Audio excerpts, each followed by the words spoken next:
જે કોઈ મિત્રો પોલીસ વિભાગમાં નોકરી કરવા માંગતા હોય એ મિત્રો માટે કાલે એક સારા સમાચાર આવી ગયા હતા કે હર્ષ સંઘવી દ્વારા જે જાહેરાત કરવામાં આવી કે ચાલુ ભરતી ચાલુ છે એ તો ચાલુ જ રહેશે, પણ એક નવી ભરતી જે આ મહિનામાં જ એ જે છે એ જાહેરાત કરી દેવામાં આવશે અને આવતા મહિનામાં લગભગ ફોર્મ પણ ભરાવાના છે. એટલે મિત્રો ઘણા મિત્રો પોતે અસમંજસમાં મુકાણા છે કે નવી ભરતી જે છે એનું રનિંગ ક્યારે આવશે અને એની જે એક્ઝામ છે એ ક્યારે લેવાય છે. તો નવી ભરતીની જે અંદાજિત આપણે ગણી શકીએ તો એ જાન્યુઆરી અથવા ફેબ્રુઆરીની જે વાત ચાલે છે કે જાન્યુઆરી અથવા ફેબ્રુઆરીમાં આપણા જે વરિષ્ઠ પત્રકાર દ્વારા એક ટ્વીટ કરીને એ જણાવવામાં આવ્યું હતું કે જાન્યુઆરી અથવા ફેબ્રુઆરીમાં એ જે છે એનું રનિંગ લેવાઈ જાય છે.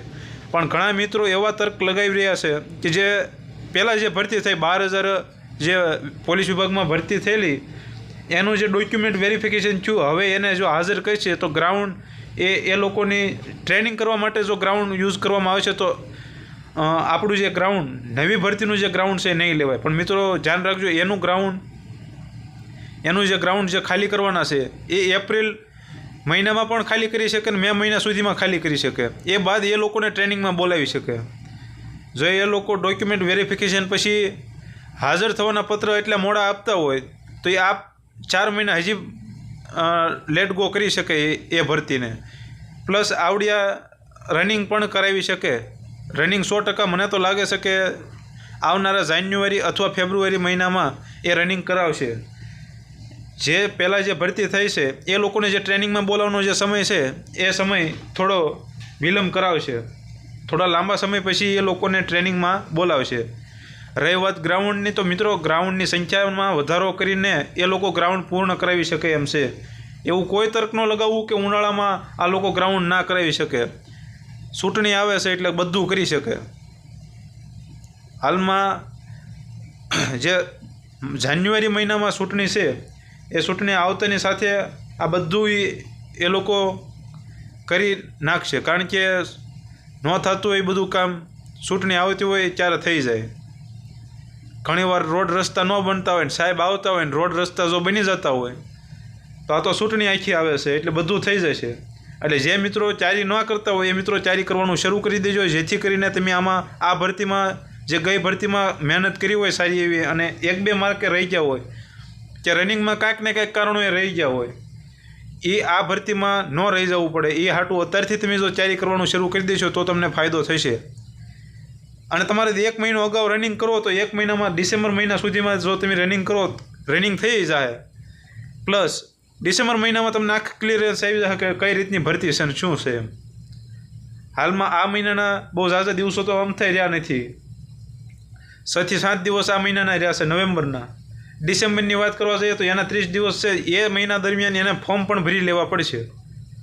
તો એવું પણ બની શકે મિત્રો કે આ મહિનામાં જો જાહેરાત કરે, આવનારા અઠવાડિયામાં જો જાહેરાત કરે તો ડિસેમ્બર મહિનાના 1 અઠવાડિયા પછી એને ફોર્મ ભરવાનું પણ શરૂ થઈ જાય તો એમાં નવાઈ ન લાગવી જોવે.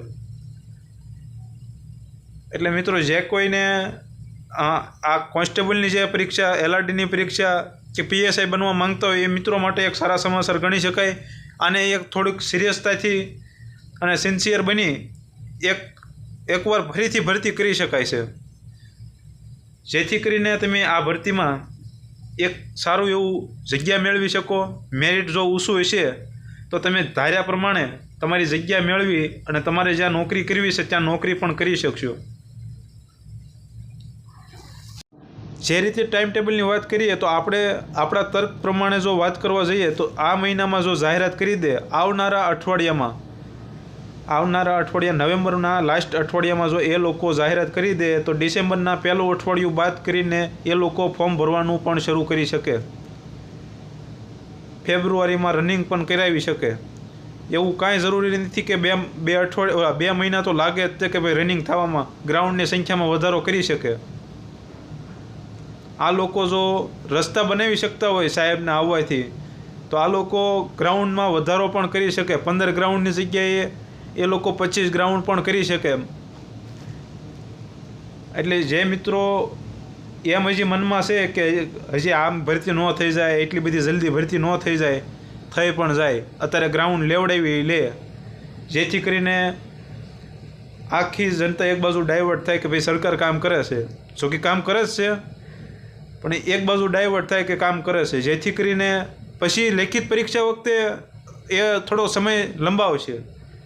જે ગઈ ભરતીમાં થયું હતું એ રીતે બધાને એમ જ હતું કે માર્ચ મહિનામાં અથવા એપ્રિલ મહિનાની 15 તારીખ સુધીમાં એક્ઝામ લેવાઈ જશે, પણ એના બદલે વાત ગઈ 2 મહિના પછી વેકેશન આવ્યું ને પછી જે સમયનો વિલંબ થયો એ રીતનું થયું હતું. એ રીતનું થઈ શકે છે. એટલે જે મિત્રો તૈયારી કરતા હોય અથવા ન કરતા હોય અને કરવાની હોય એ મિત્રો શરૂ કરી દેજો, અને જે લોકો તૈયારી કરતા હોય એ થોડીક 1 મહિનો થોડુંક વધુ ખેંચી લેજો, જેથી કરીને તમને આખું એક ક્લિયરન્સ મળી જાય કે કઈ રીતની આગળ ભરતી થવાની છે. ઘણા ટાઈમથી મીડિયામાં અને અલગ અલગ જગ્યા ટ્વિટર હેન્ડલ ઉપર ઘણા જે સક્રિય લોકો છે એ લોકો ટ્વીટ કરીને પણ જણાવતા હતા કે ભરતી આવવાની છે, પણ આપણને એ વખતે વિશ્વાસ ન આવતો હતો. હર્ષભાઈ સંઘવીએ જે કાલે એક સભામાં જે આખું ક્લિયર કરી દીધું કે ભાઈ ભરતી આ મહિનામાં એ જે છે જાહેરાત કરવાની છે, અને હર્ષભાઈ સંઘવી આ વખતે ગૃહમંત્રી નહીં નાયબ મુખ્યમંત્રી છે, એટલે એ એની રીતે જે બોલ્યા હોય એટલે એ 100% લગભગ આવવાનું હોય, એટલે તૈયારીમાં રહેવું.